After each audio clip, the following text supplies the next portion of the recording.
저는 트럼프가 정책만 잘하면 50만 달러까지 갈 거라고 생각하는 사람이에요. 트럼프는 행정부 수반이에요. 대통령은 전략 자산을 비축할 권한이 없어요. 유일하게 코인은 발행자와 유통자, 거래자 모두가 불로소득을 취하기 때문에 이 시장이 커지면 어떻게 되는지 아세요? 모든 기업들이 앞으로 근로할 필요가 없어요. 비트코인 가지고 뭐 내재적 가치가 없다 그래가지고 3, 4년 안에 폭락할 거라고 얘기한 사람 많았었잖아요.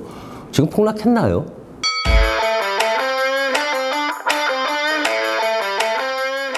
안녕하세요. 동국대학교 블록체인 연구센터장을 맡고 있는 박성준입니다. 반갑습니다. 서울과학종합대학원의 AI 전략경영 주임 교수를 맡고 있는 이동욱 교수입니다. 반갑습니다. 가상자산이라고 저희가 부르잖아요. 가상의 다른 말은 가짜잖아요. 가짜 자산인 거죠. 실제 자산이 있고 그 자산을 표창하는 표식을 만들어 두고 거래를 쉽게 하려고 한 게 예컨대 주식이거든요. 주식은 우리가 이제 증권을 거래한다고 하지만 증권은 실제 자산을 이제 표창하고 있는 거고. 근데 얘는 부호예요. 현상적으로는 부호를 가지고 사고 팔고는 있는데 기존 자산하고 똑같이 생각을 하시면 안 되고 거래 형태가 비슷하다고 해서 주식하고 그냥 좀 착각을 많이 하시는데 거래 형태만 비슷한 거지 실질적으로 이게 가격이 형성되는 그 경로 이런 거 좀 완전히 달라서 오늘은 거기에 대해서 제가 집중적으로 좀 설명을 좀 드릴게요. 어떤 사람들이 얘기할 때 이제 비트코인에 실체가 있는지 없느냐는 얘기를 많이 해요. 근데 사실 그런 논쟁을 저는 굉장히 의미 없다고 생각하는 사람이에요. 왜냐하면은 소프트웨어가 뭐 실체가 있나요? 인공지능이 실체가 있나요? 두 가지 관점이 있다고 봐요. 그러니까 물리적 실체냐, 어떤 아니면 이제 무형적, 가치적 실체냐에 따라서 달라진다고 보고요. 비트코인 같은 경우는 저는 분명히 실체가 있다고 생각하는 사람입니다. 근데 그게 일반인이 생각하는 뭐 보이느냐 안 보이느냐 문제가 아니라 실제적으로 우리 사회에 영향을 미치고 우리 경제에 영향을 미치는 어떤 무형의 가치가 있는 그래서 저는 실체가 있다고 생각하는 사람 중에 하나입니다. 많은 사람들이 이제 이 비트코인을 무형자산이라고 부르잖아요. 좀 잘못된 말이에요. 우리가 무형자산이라고 얘기하는 거는 정보의 가치가 있어서 돈을 내고 사는 거란 말이에요. 디지털 책도 마찬가지예요. 책에 들어있는 정보 자체 이런 것들이 가치가 있어서 사는 거고 증권 같은 경우는 지금은 다 이제 디지털화 됐죠. 지금은 이제 종이증권이 아니지 않습니까? 이 증권은 부호인데 부호 자체에서 돈을 낸 게 아니라 이 부호가 표창하고 있는 자산을 산 거거든요. 비트코인 부호는 그냥 식별자예요. 비트코인 부호를 샀다고 해서 음원처럼 정보를 가지거나 다른 정보가 들어있질 않아요, 그 안에. 근데 어쨌든 사람들이 대동강물을 사듯이 사고는 있는 거고 현상은 나타난 거죠. 조금 오해가 있으신 것 같아요. 제가 여기서 토론하면은 아마 출연료를 줄 겁니다. 저한테 왜 여기를 초대를 하셨죠? 제 머릿속에 있는 널리지를 자산화시키는 거예요, 저는요. 무형자산이라는 게 옛날부터 존재해 왔습니다. 디지털라이제이션이라고 얘기를 하죠. 소위 말하는 이제 전산화라고 얘기했습니다. 정보화라고 얘기해서. 그래서 우리는 지금 현재 정보사에 사는 거죠. 근데 저희 같이 암호화폐나 블록체인 한 사람은 디지털라이제이션이라는 얘기를 안 써요. 저희는 토커나이제이션이라고 씁니다. 그러니까 제일 중요한 건 뭐냐면은 현재 세계가 기존의 물리적 세계에서 인터넷 세상으로 오면서 디지털라이제이션 전산화된 건 맞습니다. 암호화폐에 대한 정의가 있습니다. 비트코인을 처음 쓴 사람은 저는 개발자가 아니라고 생각해요. 그분은 경제학자입니다. 제가 암호학 박사거든요. 암호화폐 만드는 게 제 꿈이었습니다. 왜? 익명성이나 여러 가지 이유 때문에. 근데 전 실패했어요. 근데 갑자기 비트코인이 나온 거예요. 그래서 굉장히 놀랐어요. 아니 비트코인이 가능하다고? P2P인데? 그래서 저는 처음에 저도 사기라고 생각을 했어요. 그리고 무시했습니다. 근데 제가 1년이 2년이 지나는데도 비트코인이 계속 사람들이 사고 존재를 하더라고요. 문제없이. 그래서 제가 이상했어요. 그래서 그때부터 제가 비트코인을 조금 팠습니다. 근데 모델이 다르다는 거예요. 제가 그동안 사용했던 중앙집중 방식의 모델에서는 P2P 암호화폐가 불가능합니다. 근데 비트코인은 그런 방식이 아니더라는 거죠. 모델이 다르다는 거예요. 아, 그래서 비트코인이라는 게 가능성이 있다는 생각을 저는 한 겁니다. 그래서 비트코인을 좋아합니다. 자산의 정의는 미래에 나한테 경제적 가치를 좀 다 자산이라고 불러요. 그래서 금융경제학에서는 자산도 종류를 여러 가지 나누고 있고 외국의 기관들이 화폐라서 뭘 모으느냐가 아니라 되팔 수 있으면 돼요. 되파는 가치랑 자산 가치가 어떻게 다른가 하면 한번 생각해 보세요. 지구상에 있는 모든 삼성전자의 주식을 내가 다 가지고 있어요. 삼성전자가 내 거죠. 이 삼성전자 주식을 되팔 필요가 있어요? 없어요. 왜냐면 삼성전자가 돈 벌어줄 거기 때문에. 만약에 지구상에 있는 모든 비트코인을 가졌다고 생각해 보세요. 할 수 있는 게 뭐가 있죠? 이걸 가지고 상점에 내면 팔리나요? 물건을 살 수 있어요? 안 돼요. 오로지 법정화폐로 되팔아야만 되는 거예요.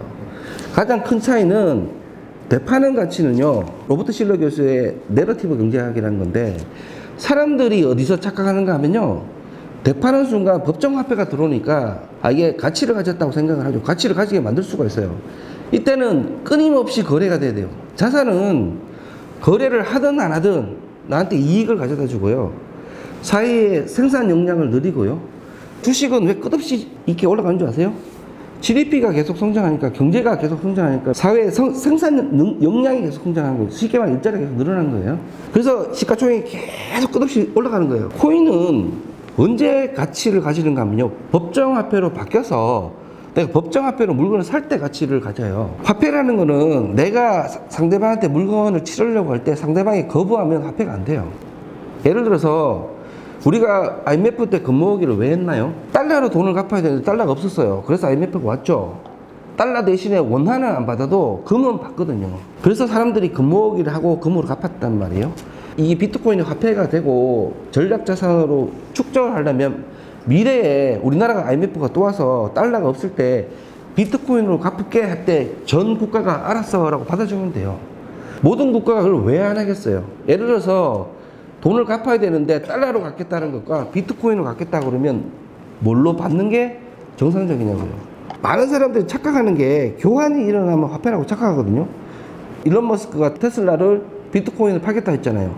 그때 뭐라고 했어요? 비트코인이 화폐라고 했잖아요. 그게 아니고 물물교환이에요. 비트코인이라는 가상의 물품과 테슬라라는 자동차가 물물교환이 된 거고요. 비트코인 화폐가 되려면 어느 상점에 가든 비트코인 냈을 때 상대방이 그걸 받아줘야 되는데, 인류가 화폐라는 걸 쓰게 4만 년 정도 됐는데요, 단 한 번도 스스로 화폐가 된 놈은 없어요. 스스로 화폐가 된 놈은 없고 법으로 강제화할 때 화폐가 돼요. 법으로 강제하는 수단이 세금을 낼 수 있는 유일한 수단으로 만들어야 된다고요. 비트코인의 원래 목표는 전자화폐라는 용어 쓴 거 맞아요. 근데 이더리움이 나오고 지금의 암호화폐는 화폐가 아니에요. 현재 유럽의 미카 같은 경우는 암호화폐라는 용어를 쓰지 않고 암호자산이라는 용어를 쓰고, 미국은 디지털 자산이라는 용어를 씁니다. 그리고 우리나라도 이제 요새는 가상자산 용어보다 디지털 자산 용어를 써요. 그래서 암호화폐는 화폐라는 측면이 아니라 자산이라는 측면이 맞아요. 그럼 이제 또 얘기가 나오실 거예요. 그게 왜 자산이냐? 법에서 얘기하는 암호화폐의 정의를 봐야 된다는 거죠. 암호화폐의 정의가 뭐냐면, 첫째는 P2P로 발행을 해야 돼요. 우리나라에서 얘기하는 게임머니나 뭐 사이버 화폐나 이런 거는 그래서 암호화폐가 아니에요. 반드시 블록체인이나 탈중앙화된 방식으로 발행한 게 있어야 되고, 그 다음에 그것의 안전성은 암호학으로 이제 보증해줘야 되고, 세 번째 뭐냐면은 디지털 자산의 가치 표현이라고 정의합니다. 디지털 자산의 가치 표현이 이제 우리가 얘기하는 암호화폐예요. 토큰이라고 얘기하는 거죠. 그래서 암호화폐가 자산이라고 얘기를 하지, 화폐라는 측면에서는 여러 가지 문제가 많은 건 맞아요. 그리고 그걸 시험하는 나라도 있지만 저도 그거에 대해서는 반대예요. 금 같은 거라고 생각할 수가 있다는 거예요. 뭐냐면 금이라는 게 화폐는 아니잖아요. 화폐라는 게 금하고 상관이 없지 않습니까? 그래서 화폐는 아니에요. 그거는 저도 인정을 해요. 우리는 보통 자산이라고 얘기를 해요. 디지털 자산. 그래서 화폐는 아니다. 암호화폐가 왜 화폐가 될 수 없는지에 대한 논쟁은 저는 의미가 없다라고 생각하는 사람입니다. 사실과 다른 건 제가 좀 몇 개 짚어드릴 텐데요. 우리가 자산이라는 말을 쓰기 시작한 건요, 우리가 결정한 게 아니고요. FATF라는 기구가 있어요. G7 산하의 자금 세탁 방지를 위한 기구가 2019년에 각국에 결제성이 없는 놈인데 왜 화폐자를 쓰냐고, 화폐자를 못 쓰게 했어요. 자산이라서 자산이라고 쓰는 게 아니라 화폐를 대체하는 다른 용어를 쓰라고 하고, 우리가 가상자산으로 쓰고요. 전 세계의 공통점은 뭐냐면 더 이상 화폐자를 안 쓴다는 게 핵심이지, 자산이 됐기 때문에 자산자를 쓴다는 건 아니고요. 화폐가 되고 안 되고의 논의는 말씀하신 대로 별 의미가 없어요. 그런데 여전히 많은 언론이나 많은 사람들이 화폐라고 믿도록 하는 어떤 세력들이 있는 거죠. 그래야 사람들이 더 매매를 많이 하게 되니까. 그래서 명쾌하게 짚고 넘어가야 되는 거는, 아까도 말씀드렸지만 화폐라는 건 현재의 화폐도 그렇고 과거의 화폐도 그렇고 화폐가 될 수 있는 그 수단이 있고요. 화폐의 그 다음 단계가 뭐냐면 통화예요. 화폐와 통화는 또 달라요. 달러는 화폐지만 우리나라 통화는 아니거든요. 그러니까 통화라는 말은 유통할 때 상대방이 거부할 수 없도록 법으로 지정하는 거예요. 우리가 가게에 갔는데 음료수 하나 사 먹고 달러 받으세요 할 때 가게 주인이 거부할 수 있잖아요. 통화가 아니기 때문이거든요. 그런데 만약에 원화를 낼 때 상대방이 거부하면 법적으로 처벌받아요. 왜냐면 통화이기 때문에. 그래서 미래를 볼 때도요, 자산자가 지금 붙어 있지만 자산자를 좀 구분하셔야 되는 게 이제 일반적이고요. 내가 이게 가치가 없다고 생각해도 살 수가 있거든요. 언제 사느냐 하면 되팔 수 있다고 믿으면 사요. 사람들이 반드시 가치를 가져야 사는 건 아니에요.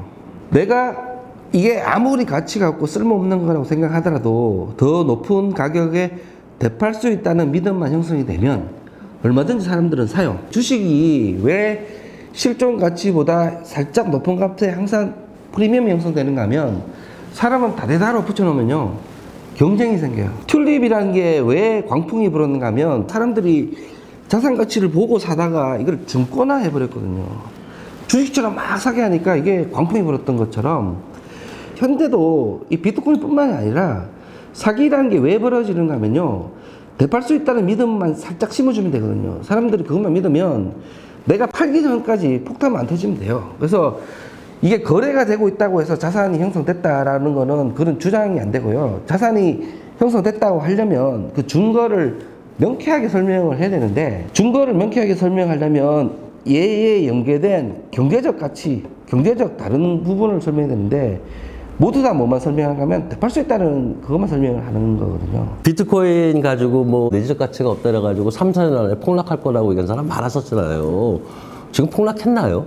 현실 시장에서는 비트코인은 끊임없이 상승을 했고요. 비트코인을 사가지고 1년 후에 되팔 수 있을 거라는 확신, 그 믿음은 어디서 나오냐는 거죠. 그거는 비트코인이 그만큼 필요하고 가치가 있다고 생각하는 사람들의 머릿속에서 나오는 거 아닐까요? 예를 들어가지고 돈 있는 사람도 그래 이거 잃어버리면 상관없어라고 하는 그런 건 아니라고 생각해요. 그 되팔 수 있다는 확신이 나올 수 있는 근거가 뭐냐는 거예요, 제 얘기는. 교수님 그래서 많이 샀었어요?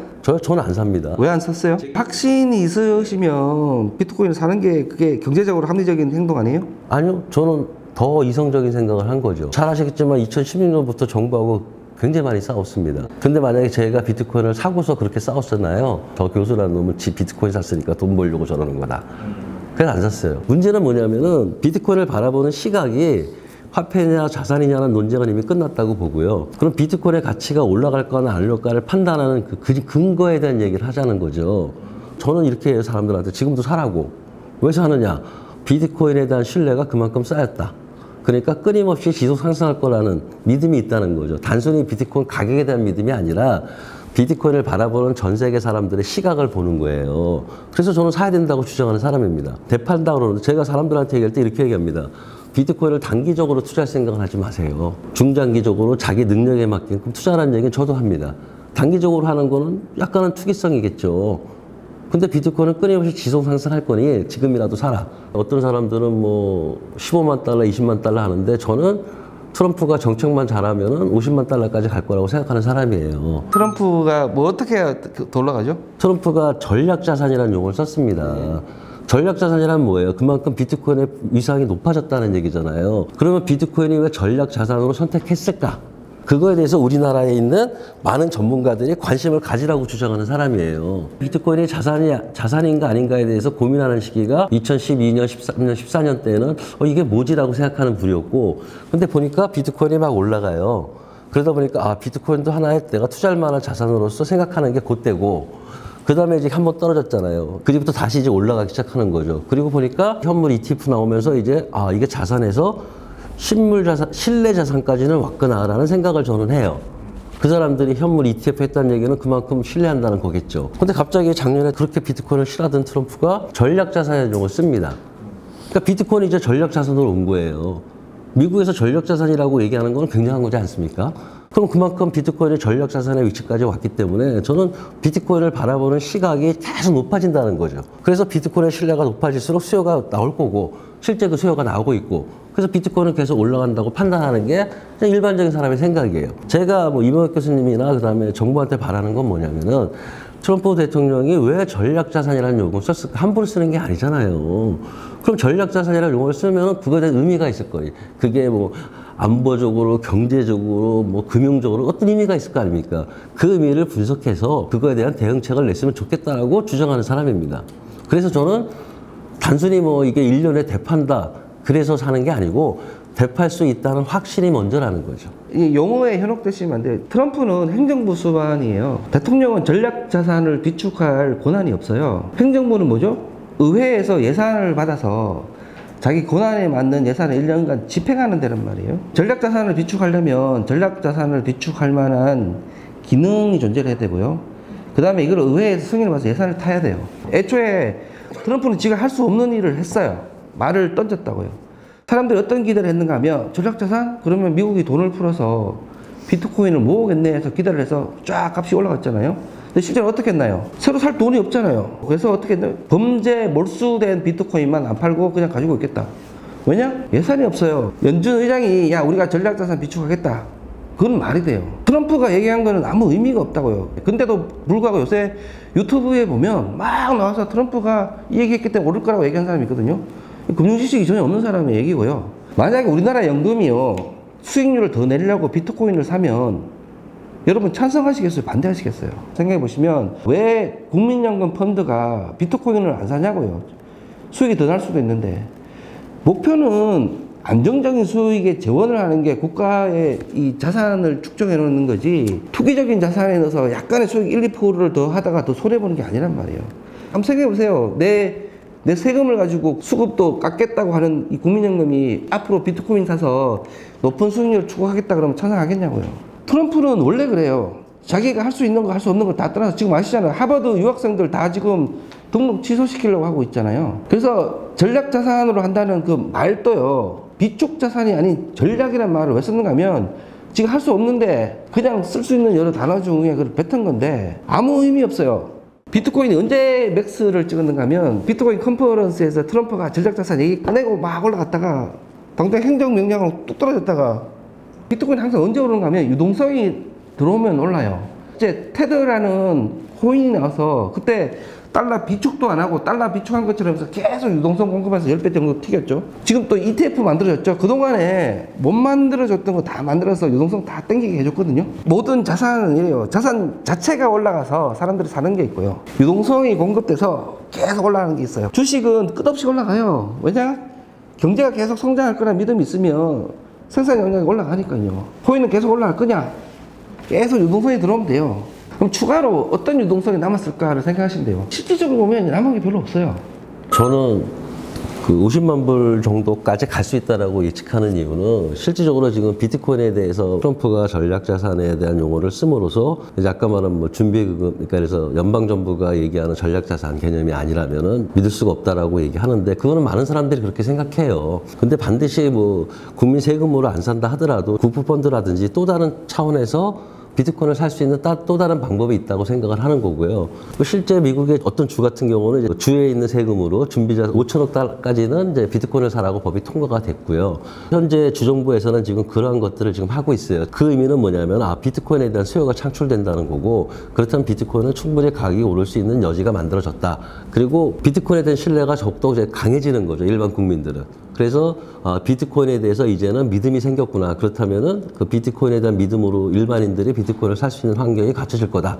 그래서 저는 그런 의미에서 수요가 창출될 거라고 보는 거고요. 그래서 비트코인은 계속 또 올라갈 거라고 보는 거죠. 방송을 보고 계시는 분들 중에 이걸 딱 보고 코인을 다시 사자라고 하시는 분 거의 없을 것 같아요. 그러니까 미래는 알 수가 없잖아요. 미래는 알 수가 없어서 대부분은 뭔가 생겼을 때 사는데 이 주식을 사는 사람과 이 코인을 사는 사람들의 행동을 연구한 그 논문을 보면요.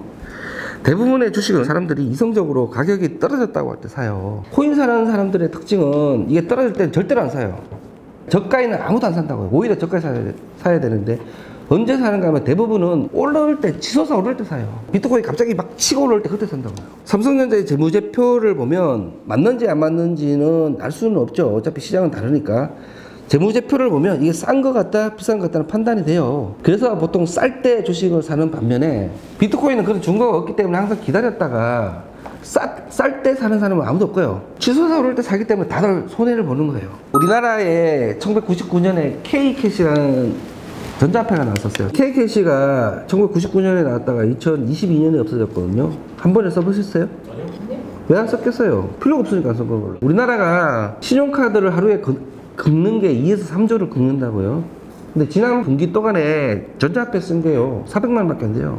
아무도 안 써요. 우리나라는 지급 결제 시스템이 전 세계에서 가장 잘 되어 있는 국가예요. 스테이블은 말 그대로 안정이잖아요. 근데 코인 2대 이 코인으로 교환 가능한 다른 안전한 자산을 묶는 거예요. 대표적인 게 법정화폐를 묶으면 돼요. 그러니까 코인 하나당 1달러, 코인 하나당 1원, 코인 하나당 금 1g. 지금 원화에 이 테더링된 이 스테이블 코인 나왔다고 쳐요. 있을 때는 없을 때 우리가 뭐가 달라지냐고요. 옛날에도 보면 코인에 반대하면 이제 제 가장 많이 듣는 게 뭐 조선시대에 온 꼰대냐라는 얘기를 많이 듣는데, 저는 전산학을 전공했고 경제금융을 전공했기 때문에 깨뚫어 보고 이제 설명을 드리고, 제 의견을 설명드리는 게 아니에요. 많은 부분에 법령의 설명을 드리는 건데, 결국에는 모든 거는 고객에게 더 돌아가는 혜택이 있을 때 뭔가가 만들어지잖아요. 원래 전자화폐가 만들어질 때만 해도 우리나라 지급결제 시스템이 워낙 허약해서 이거 가지면 뭐 결제도 잘할 수 있을 것 같고 또 편의성이 있을 것 같아서 나왔는데, 실제로 나오고 나서는 기존에 있는 지급결제보다 별로 안 좋아서 안 받아들였던 거거든요. 지금 저보다 페이먼트 다 쓰고 계시고 지금 현금 사용률이 거의 없거든요. 근데 이 스테이블 코인이 나왔을 때 할 수 있는 게 뭐가 있냐고요. 지금 또 전자화폐가 있는데 필요하면 전자화폐법을 약간 개정을 하면 돼요. 전자화폐법을 개정을 해서 전자화폐의 이 용도를 살짝 바꾸든가 전자화폐가 더 쓸 수 있도록 만들면 기능적으로는 똑같거든요. 허가받은 라이센스 있는 자가 전자화폐를 발행하고 이 각각 전자화폐는 고객이 원할 때는 언제든지 법정화폐로 바꿔줄 의무를 지어준 거. 지금은 미국은 스테이블 코인이라는 거를 사기업이 막 발행하도록 내버려두고 있어요. 우리나라는 발행 규제가 없거든요. 스테이블 코인을 허용하되 은행만 해라, 뭐 가능하죠. 근데 스테이블 코인을 허용하되 예를 들면 모든 사기업들이 발행할 수 있다, 이건 난센스고요. 근데 제가 다른 컨텐츠 나와봐야 아무도 안 쓸 거예요. 이거 뭐가 필요가 해요? 이게 필요하면 K캐시, 즉 전자화폐 쓰고 있겠죠.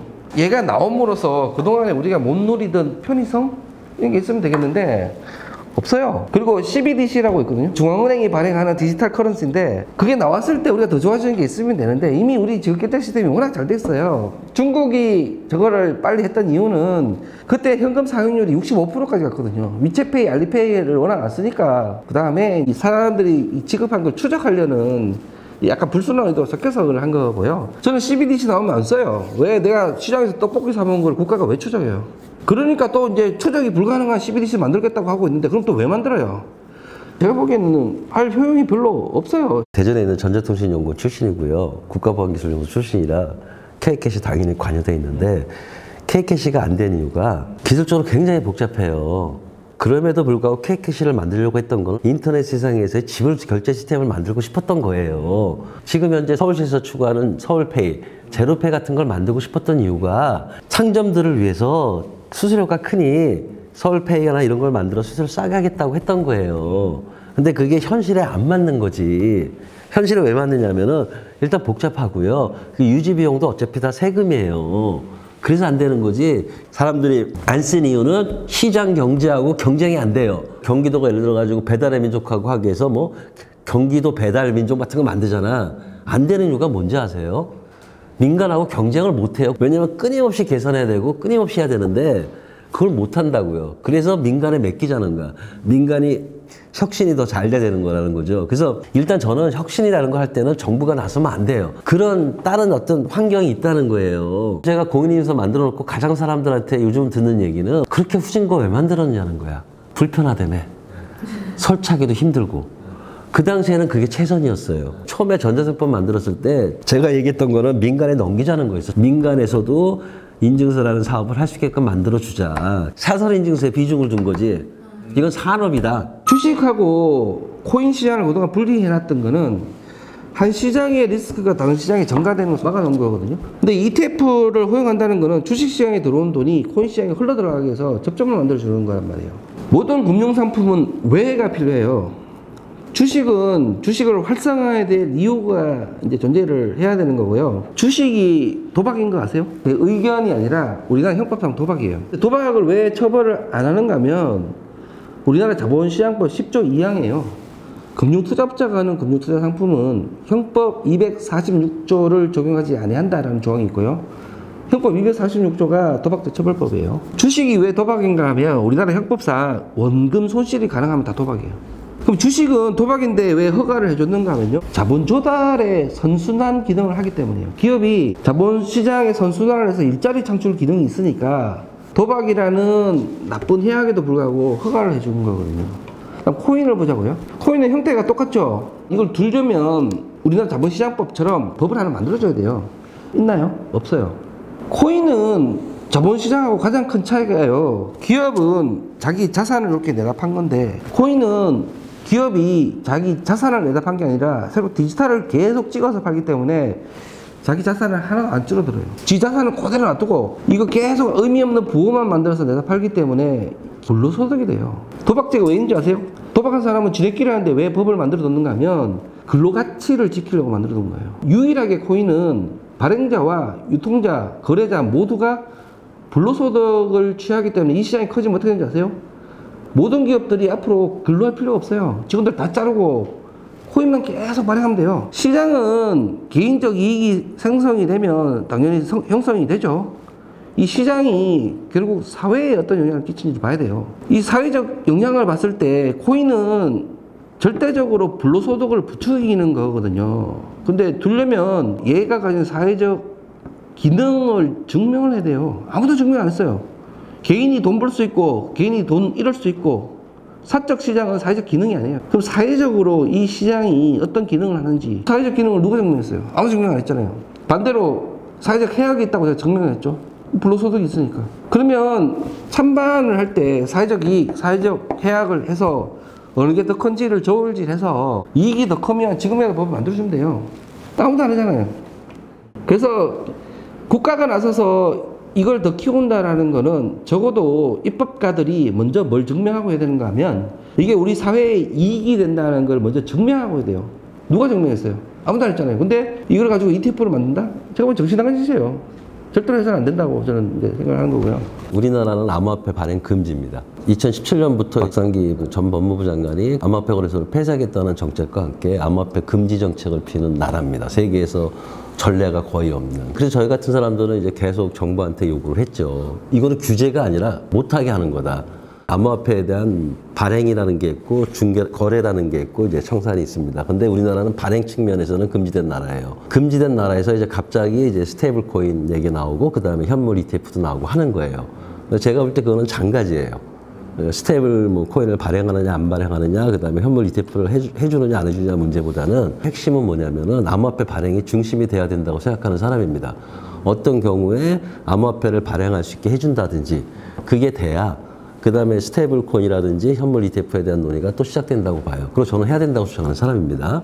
그래서 우리나라 같은 경우는 뭐냐면은 너무 규제 위주로 흘러갔다는 게 중요하다는 거고요. 그 규제 위주 속에는 다른 거는 전면 금지한 상태에서 올라가서 현재 우리나라는 암호화폐가 거의 시장이 없는 거나 마찬가지입니다. 특허법도 사실은 규제법이고요. 그 다음에 가상자산 이용자 1단계도 암호화폐 거래소에 대한 규제법이에요. 법인 계좌를 허용하지 않겠다? 이것도 다 규제입니다.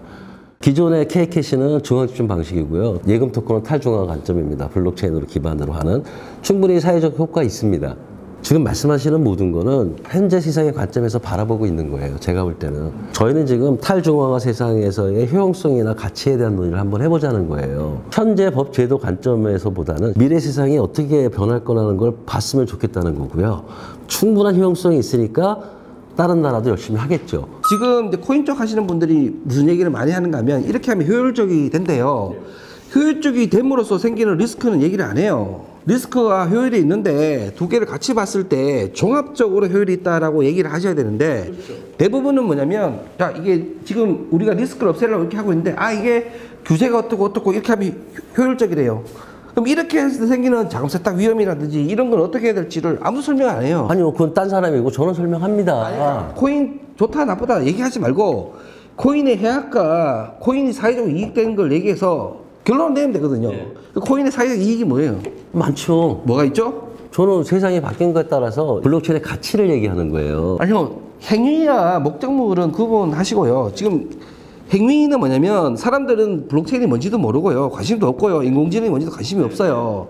사고 팔고 하는 거래시장이라고요. 아니 왜 그걸 사고 팔고 하는 거래시장만 보세요? 행위 규율과 목적물 규율은 다르잖아요. 주식을 왜 도박이라고 했는지를 설명드렸잖아요. 도박이라고 하는 정의에서 제가 들은 바는 뭐냐면 우리가 투자를 했는데 마이너스가 생길 수 있는 거는 다 도박이라고 말씀하셨잖아요. 원금 손실이 가능한 네, 우리가 원금 손실이 형법상 도박에 해당된다고. 형법상 도박이라고 하잖아요. 원금 손실이 가능하지 않은 투자 상품이 있나요? 예금 있잖아요. 은행한테만 라이센스를 준 이유가 신뢰할 수 있는 데만이 이런 개런티를 해야 되기 때문에요. 미래 수익을 약정할 수 있는 유일한 신뢰기관이 은행으로 해두고 그래서 그 누구도 다른 기관은 예금 약정을 못 하잖아요. 은행에 넣는 다음에 원금 손실을 당할 사람들이 많았는데 우리나라 사람들은 경험이 있는데요. 상호저축은행 부도 났을 때 돈 찾았나요?